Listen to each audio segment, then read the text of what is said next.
Disinilah tragedi berpadu dengan panasnya kisah yang membakar emosi. Setiap detiknya penuh luka, penuh gairah, dan tak pernah bisa kau lupakan dan yang terpenting membuat kamu tegang bagian tertentu. Tapi tetap aman dalam semua umur. Subscribe, like dan komen sekarang karena akan membuat semangat kami. Semoga yang subscribe kita doakan akan diberi kelancaran dalam hal apapun. Sebelum cerita ini menelan hatimu. Namaku Bayu, umur 29 tahun. Pegawai biasa yang tinggal di rumah kontrakan kecil di pinggiran kota Depok. Hidupku lurus-lurus aja. Bangun pagi, kerja, pulang, tidur, ulangi. Gak ada hal istimewa. Sampai suatu hari, aku dapat tetangga baru. Aku lagi nyapu halaman waktu mobil sedan merah berhenti di depan rumah sebelah yang kosong selama 3 bulan terakhir. Dari dalam mobil, keluar seorang perempuan. Rambut hitam panjang, kulit cerah, pakai kacamata hitam, tubuh semampai. Rasanya kayak nonton sinetron jam 7 malam. Dia menurunkan koper dan beberapa kardus dari bagasi. Lalu menghampiri pagar rumah sambil celingukan, seperti mencari seseorang.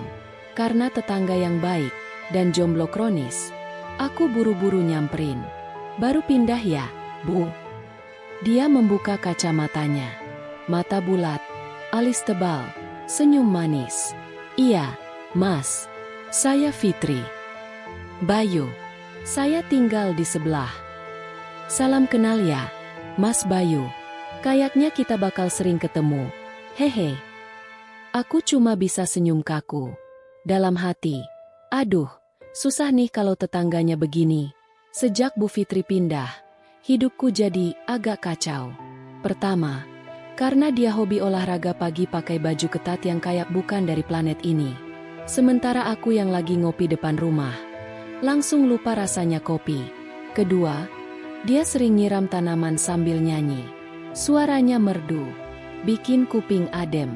Tapi masalahnya, dia sering manggil aku pas aku lagi WFH dan meeting Zoom. Mas Bayu, boleh minta tolong angkatin galon? Zoom meeting langsung aku tutup. Galon lebih penting dari laporan mingguan. Kadang aku mikir, ini tetangga atau ujian iman. Temen-temenku yang datang main juga selalu nanya, "Bey, itu tetangga lu beneran janda? Cantik amat." Iya, janda anak satu. Tapi anaknya lagi sekolah di luar kota. Jawabku, seketika mereka semua pengen nginep di rumahku. Dasar cowok-cowok. Minggu sore, aku lagi bersihin motor. Dan tiba-tiba Fitri nyamperin sambil bawa 2 gelas es teh manis. Capek. Mas? Nih, saya buatin teh. Aku menatapnya. Antara kagum dan bingung. Gak semua janda hot bisa bikin es teh seenak ini. Wah, makasih. Bu. Panggil Mbak aja. Jangan Bu. Tua banget. Iya, Mbak Fitri. Jawabku gugup. Kami duduk bareng di teras. Ngobrol ngalor ngidul. Dari pekerjaan sampai hobi.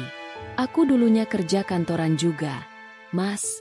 Tapi setelah cerai, mutusin buat kerja freelance aja dari rumah. Lebih tenang. Aku mengangguk. Dalam hati aku bertanya-tanya. Apa sih yang bikin suaminya tega nyanyain cewek begini? Suatu malam, listrik di komplek padam. Aku duduk di teras pakai lilin. Sambil ngopi, tiba-tiba terdengar ketukan dari pagar. Mas Bayu, boleh gabung? Saya takut sendirian. Aku melihat Fitri berdiri dengan senter di tangan. Wajahnya setengah diterangi cahaya lilin. Bikin suasana jadi, gimana gitu? Tentu. Ayo sini. Dia duduk di kursi depan. Kami ngobrol di tengah gelap. Angin malam sejuk. Suasana hening.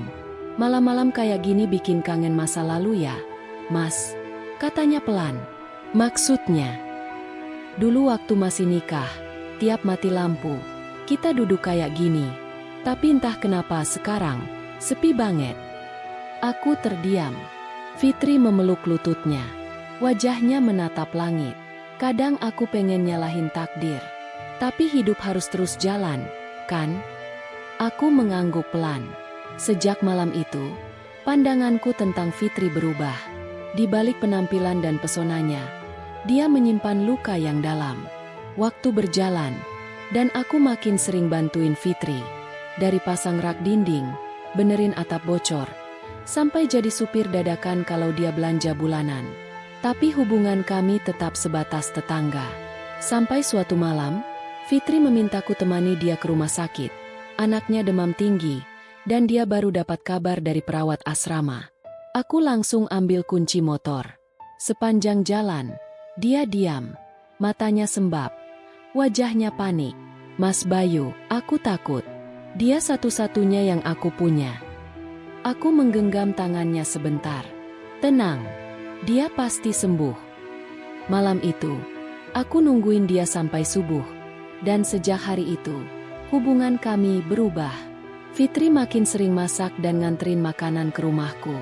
Bahkan kadang, nyuruh aku makan di rumahnya. Daripada makan mie terus. Mas, gak sehat. Katanya. Aku ketawa. Iya sih. Tapi masakan Mbak Fitri ini jujur, bikin nagih. Makan malam itu rasanya bukan cuma kenyang di perut, tapi juga di hati.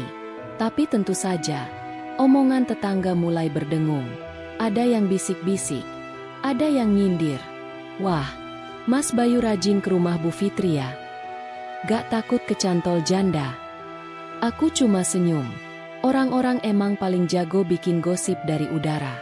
Tapi satu hal yang gak bisa aku pungkiri, aku mulai jatuh cinta. Suatu sore, saat aku baru pulang kerja, Fitri duduk di teras rumah. Wajahnya serius. Dia minta bicara. Mas Bayu, saya mau jujur. Aku duduk, menatapnya. Mas orang baik. Dan aku nyaman banget sama Mas. Tapi aku belum siap untuk hubungan baru. Aku terdiam. Kenapa? Karena aku masih belajar menerima hidupku sekarang. Aku masih sering mimpi buruk tentang masa lalu. Aku takut nyakitin orang lain. Aku mencoba tersenyum. Walau jujur, rasanya nyesek. Gak apa-apa, Mbak. Aku tetap tetangga yang siap bantu kalau dibutuhkan. Dia menggenggam tanganku sebentar. Makasih, Mas. Jangan berubah ya. Waktu berlalu. Aku tetap tinggal di rumah yang sama, tetap jadi tetangga setia. Hubungan kami tetap dekat, meski tak berlabel.